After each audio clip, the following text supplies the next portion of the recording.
Assalamualaikum warahmatullahi wabarakatuh. Halo anak-anak semua, ketemu lagi dengan Bu Nurma. Hari ini kita akan belajar mengenai tema 3 makanan sehat, subtema 1 bagaimana tubuh mengolah makanan, pembelajaran 3 dan 4. Jangan lupa tonton videonya sampai akhir dan like and subscribe channel YouTube kami. Mari kita simak.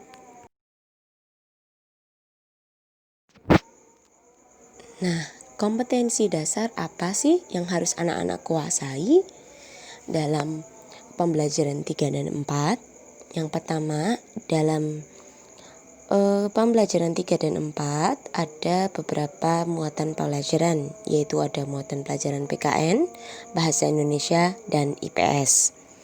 Dalam pembelajaran PPKN, anak-anak diharapkan mampu menunjukkan sikap mensyukuri keragaman sosial masyarakat sebagai anugerah Tuhan Yang Maha Esa dalam konteks Bhinneka Tunggal Ika. Ini adalah KD sikap spiritual. Kemudian KD 2.3 atau yang KD sikap sosial, anak-anak diharapkan mampu bersikap toleran dalam keragaman sosial budaya masyarakat dalam konteks Bhinneka Tunggal Ika. Pada KD pengetahuan 3.3, anak-anak diharapkan mampu menelaah keragaman sosial budaya masyarakat. Di KD 4.3, KD keterampilan, anak-anak diharapkan mampu menyelenggarakan kegiatan yang mendukung keragaman sosial budaya masyarakat. Pada muatan pelajaran Bahasa Indonesia, KD 3.4, anak-anak diharapkan mampu menganalisis informasi yang disampaikan melalui paparan iklan dari media cetak atau elektronik. Di KD 4.4, KD keterampilan, anak-anak diharapkan mampu memeragakan kembali informasi yang disampaikan paparan iklan di media cetak atau elektronik dengan bantuan lisan, tulis, dan visual. Untuk muatan IPS, anak-anak diharapkan mampu menganalisis bentuk-bentuk interaksi manusia dengan lingkungan dan pengaruhnya terhadap pembangunan sosial budaya dan ekonomi masyarakat Indonesia. Kemudian di KD 4.2, KD keterampilannya, anak-anak diharapkan mampu menyajikan hasil analisis tentang interaksi manusia dengan lingkungan dan pengaruhnya terhadap pembangunan sosial, budaya, dan ekonomi masyarakat Indonesia. Nah, jika kita tadi sudah membahas tentang kompetensi dasar, nah lalu tujuan pembelajaran apa sih yang harus anak-anak capai melalui video ini? Yang pertama, 1.3.1 siswa dapat menunjukkan sikap bersyukur atas keragaman sosial budaya masyarakat dengan baik. 2.3.1 siswa dapat menunjukkan sikap toleran dalam keragaman sosial budaya masyarakat dengan baik. 3.3.1 siswa mampu menjelaskan keragaman sosial budaya masyarakat. 4.3.1 siswa dapat menyajikan hasil analisis keragaman sosial budaya di lingkungan rumahnya dengan tepat. Nah, muatan pelajaran Bahasa Indonesia 3.4.1 siswa dapat menganalisis unsur-unsur iklan media cetak dengan baik. 4.4.1 siswa dapat menyajikan hasil analisis unsur media cetak dengan baik. IPS KD 3, yaitu 3.2.1 siswa dapat menganalisis bentuk-bentuk interaksi manusia dengan lingkungan dan pengaruhnya dengan benar. 4.2.1 siswa dapat menyajikan hasil analisis bentuk-bentuk interaksi manusia dengan lingkungan dalam bentuk tulisan dengan benar. Perhatikan gambar-gambar berikut. Gambar pertama, ya, ada gambar 2 orang petani yang sedang memetik sayuran. Gambar kedua, ada gambar ibu-ibu yang sedang membeli sayuran di pasar. Gambar ketiga, ada anak yang sedang makan makanan sayuran, ya.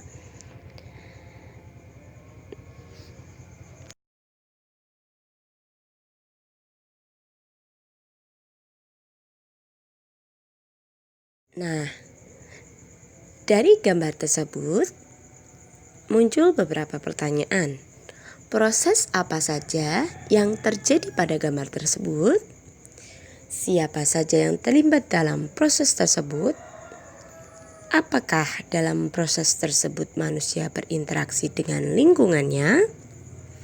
Bagaimana dengan lingkungan sosialnya? Nah, mari kita jawab pertanyaan-pertanyaan tersebut. Nah, dalam gambar tersebut terdapat proses yang pertama adalah proses petani menanam tanaman. Yang kedua, ada proses orang sedang berjual beli. Kemudian ada proses makan makanan. Nah, siapa saja yang terlibat di situ? Ada petani, ada penjual, ada pembeli, ada kita sebagai konsumen. Terus, apakah dalam proses tersebut manusia berinteraksi dengan lingkungannya? Jawabannya iya, manusia berinteraksi dengan lingkungannya. Yaitu ada tadi orang sedang menanam tanaman, berarti dia berinteraksi dengan lingkungannya. Nah, kemudian bagaimana dengan lingkungan sosialnya? Nah, manusia juga berinteraksi dengan lingkungan sosialnya. Seperti proses jual beli tadi, itu berarti manusia berinteraksi dengan orang lain. Kemudian ada petani yang sedang bercengkrama dengan petani lain. Nah, ini adalah interaksi sosial. Lalu apa sih yang dimaksud dengan interaksi sosial dan interaksi lingkungan alam? Nah, kita simak di slide berikutnya. Interaksi sosial dan interaksi lingkungan. Interaksi sosial adalah hubungan-hubungan sosial yang menyangkut hubungan antar individu, individu dengan kelompok, dan kelompok dengan kelompok. Sebagai manusia sosial, untuk memenuhi kebutuhannya, manusia harus melakukan interaksi sosial agar saling bisa membantu satu sama lain. Interaksi dengan lingkungan hidup merupakan interaksi antara manusia dengan lingkungan yang terbentuk secara alami, seperti interaksi kita dengan tanaman, interaksi kita dengan tanah, interaksi kita dengan lingkungan kita. Berikut adalah beberapa gambar interaksi lingkungan dan interaksi sosial. Saat kita melakukan kegiatan ibadah dengan banyak orang, berarti kita sedang melakukan interaksi sosial. Kemudian saat kita sekolah, kita sedang melaksanakan interaksi sosial. Ya, kita berinteraksi dengan teman, berinteraksi dengan guru. Saat melakukan kegiatan jual beli, kita melaksanakan interaksi sosial. Kemudian saat melakukan kerja bakti atau gotong royong, anak-anak atau kita juga melaksanakan interaksi sosial. Nah, interaksi dengan lingkungannya bisa kita lihat seperti apa. Kegiatan membersihkan lingkungan, menanam tanaman juga merupakan suatu kegiatan interaksi dengan lingkungan.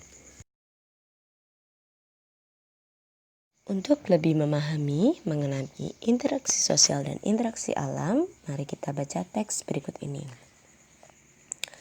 Nah, pada teks ini sayuran, wortel ya, sayuran termasuk dalam daftar makanan yang harus dikonsumsi setiap hari. Seperti halnya buah-buahan, sayuran juga menyuplai serat yang baik dibutuhkan oleh tubuh untuk memperlancar proses pencernaan. Banyak sekali jenis sayuran yang dapat kita pilih dan untuk dikonsumsi, baik untuk dimasak, dimakan sebagai lalap maupun dibuat menjadi jus. Dibuat seperti apapun, kita masih tetap bisa merasakan manfaat sayuran bagi kesehatan kita. Salah satu contoh sayuran yang bermanfaat adalah wortel. Wortel baik untuk kesehatan mata karena memiliki vitamin A dan beta-karoten yang tinggi. Lalu, seperti apakah kegiatan petani wortel yang berada di balik tanaman yang berkhasiat ini? Gede Suwardana adalah salah satu petani wortel di Desa Batunya, Kabupaten Tabanan, Bali yang membudidayakan wortel jenis lokal. Suwardana memaparkan selama masa tanam, para petani rutin memberikan pupuk pada awal masa tanam, Menurutnya, pemberian pupuk di awal masa tanam sangat berpengaruh terhadap perkembangan tanaman. Pupuk yang mereka gunakan adalah pupuk organik. Hasil pertanian wortel lokal juga tidak mengecewakan. Gede Swadana menjelaskan bahwa ia mampu memperoleh omset sebesar 2 juta rupiah per bulan dengan harga jual per kilogram Rp7.000. Untuk pemasaran, Swadana menjelaskan bahwa ia membawa wortel-wortelnya tersebut ke pasar Batu Riti Tabanan. Di sana ia bertemu dengan pengepul sayur yang kemudian mendistribusikan wortel-wortelnya ke beberapa pulau di Bali. Dalam dunia usaha pertanian ada 3 pihak yang selalu bekerja sama, yaitu pemasok atau petani, petani yang bersangkutan, dan distributor yang membeli sayur mayur atau buah-buahan dari petani. Ada pula penjual sayur yang secara langsung membeli sayuran dari petani dan menjualnya secara berkeliling. Nah, berdasarkan teks bacaan di atas, apa saja sih interaksi manusia dengan lingkungan alamnya? Tadi ada petani yang menanam tanaman, itu adalah interaksi dengan lingkungannya. Kemudian petani memberi pupuk juga merupakan interaksi manusia dengan alam sekitarnya. Kemudian interaksi manusia dengan lingkungan sosialnya, tadi ada petani yang bertemu dengan pemasok atau bertemu dengan pengepul untuk menjual sayurannya, itu adalah interaksi sosial. Kemudian ada penjual sayuran yang berkeliling menjualkan sayurannya, ini adalah interaksi sosial juga. Kemudian penjual sayuran bertemu dengan petani, ini adalah interaksi sosial. Petani bertemu dengan petani lain, ini juga interaksi sosial. Lalu keragaman apa yang dapat kamu temukan dalam cerita ini? Keragaman yang dapat kita temukan dalam cerita ini adalah keragaman sosial ekonomi atau pekerjaan. Ada yang bekerja sebagai petani, ada yang bekerja sebagai pengepul, ada yang bekerja sebagai pedagang keliling, ada yang bekerja sebagai penjual sayuran di pasar. Ini adalah keragaman sosial ekonomi. Indonesia merupakan negara yang beragam. Banyak sekali keragaman yang ada di Indonesia. Apa saja sih keragaman yang ada di Indonesia? Yang pertama ada keragaman agama. Agama di Indonesia sangat beragam karena ada kurang lebih 6 agama yang diperbolehkan di negara kita. Ada agama Islam, Kristen Katolik, Kristen Protestan, agama Buddha, agama Hindu, dan agama Konghucu. Kemudian ada keragaman tingkat sosial ekonomi. Di Indonesia ada orang yang kaya, ada yang orang yang sedang-sedang saja, ada orang yang miskin. Ada yang bekerja sebagai petani, ada yang bekerja sebagai dokter, ada yang bekerja sebagai pengepul, ada yang bekerja sebagai guru. Nah, banyak sekali keragaman sosial ekonomi di Indonesia. Kemudian ada keragaman suku. Ada suku Jawa, suku Betawi, suku Bugis, suku Papua, suku Sasak, suku Dayak, sukunya banyak sekali. Ada lebih dari 6.000 suku yang ada di Indonesia. Kemudian ada keragaman budaya. Keragaman budaya meliputi bahasa, tarian, lagu, pakaian adat. Setiap daerah memiliki bahasa yang berbeda, kemudian tarian yang berbeda, lagu, pakaian adat yang berbeda. Kemudian ada keragaman adat istiadat. Apa sih adat istiadat itu? Adat istiadat adalah sesuatu yang sudah dilakukan secara turun-temurun dari nenek moyang kita, yang sudah menjadi tradisi yang selalu dilakukan oleh kita. Bahkan bisa menjadi suatu norma atau hukum. Nah, macam-macam adat istiadat banyak sekali. Ada adat istiadat ketika prosesi pernikahan, kemudian adat istiadat untuk memperingati Maulid Nabi. Banyak sekali adat istiadat, berbeda-beda dari setiap daerah. Perhatikan beberapa iklan ini. Ini adalah iklan untuk mengajak kita untuk saling menghormati dan menghargai atau bertoleransi. Kemudian ada mari merajut kebinekaan, meneguhkan Pancasila. Nah, ini kalau kita berbineka tunggal ika, maka kita akan meneguhkan Pancasila sebagai dasar negara kita. Ini adalah contoh iklan. Nah, apa sih iklan? Iklan adalah suatu tulisan atau gambar yang digunakan untuk mempengaruhi halayak atau pembaca agar membeli atau melakukan apa yang diiklankan. Nah, jenis-jenis iklan akan kita bahas di slide berikutnya. Jenis iklan. Iklan dibedakan menjadi beberapa berdasarkan isinya. Iklan dibedakan menjadi 3, yaitu iklan pengumuman, iklan penawaran atau niaga, iklan layanan masyarakat. Nah, kemudian berdasarkan medianya ada iklan media cetak, ada iklan media elektronik. Iklan media cetak contohnya iklan di majalah, di koran, surat kabar, kemudian brosur, itu adalah iklan media cetak. Kalau iklan elektronik ini contohnya iklan yang ada di televisi, iklan yang ada di internet, iklan yang ada di radio. Nah, bentuknya bisa bentuk suara, audio atau audiovisual. Kemudian ini kalau yang iklan pengumuman yang berdasarkan isi itu contohnya pengumuman kematian, kemudian pengumuman ada reuni akbar. Jadi kalau iklan pengumuman itu ditunjukkan untuk banyak orang untuk mengumumkan atau memberitahu suatu hal. Kemudian ada iklan penawaran, iklan niaga. Ini iklan yang bertujuan untuk menjual suatu produk. Yang ketiga ada iklan layanan masyarakat. Ini fungsinya untuk mempengaruhi orang banyak agar melakukan sesuatu. Contohnya iklan untuk tidak merokok, iklan KB, kemudian iklan untuk memerangi virus corona seperti memakai masker, melakukan cuci tangan, jaga jarak, itu adalah iklan layanan masyarakat.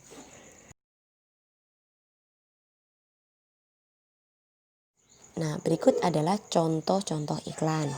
Nah, ini ada iklan layanan masyarakat, bijak memilih makanan, hidup sehat tanpa merokok, matikan lampu peralatan elektronik di rumah saja. Ini adalah iklan layanan masyarakat.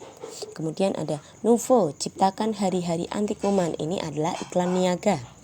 Kemudian pengumuman, diberitahukan bahwa berdasarkan akta tanggal 3 Agustus 2018 nomor 1. Ini adalah iklan pengumuman. Innalillahi wa inna ilaihi raji'un. Ini adalah iklan pengumuman kematian. Nah, berikut adalah contoh-contoh iklan. Nah, ini ada iklan layanan masyarakat, bijak memilih makanan, hidup sehat tanpa merokok, matikan lampu peralatan elektronik di rumah saja. Ini adalah iklan layanan masyarakat. Kemudian ada Nuvo, ciptakan hari-hari anti kuman. Ini adalah iklan niaga. Kemudian pengumuman, diberitahukan bahwa berdasarkan akta tanggal 3 Agustus 2018 nomor 1. Ini adalah iklan pengumuman. Innalillahi wa inna ilaihi raji'un. Ini adalah iklan pengumuman kematian. Unsur-unsur iklan. Iklan yang harus ada, biasanya ada judul iklan. Ayo ikut KB, ini adalah judul iklan. Subjudul, tulisannya lebih kecil daripada judul. Kemudian ada slogan atau kata kunci atau kata-kata yang menarik ya. 2 anak lebih baik, ini slogan atau kata kunci. Alamat atau nomor HP yang bisa dihubungi. Ini BKKBN yang mengeluarkan iklan ini. Kemudian gambar atau visual. Unsur-unsur iklan media cetak ada beberapa. Ini adalah iklan niaga. Unsur-unsurnya ada nama produk, harga, slogan atau kata kunci, keunggulan, gambar yang menarik.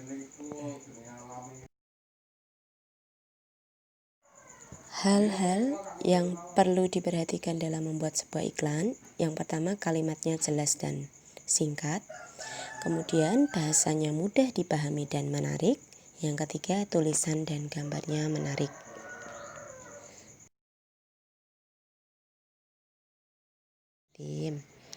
Terima kasih atas perhatian anak-anak semua.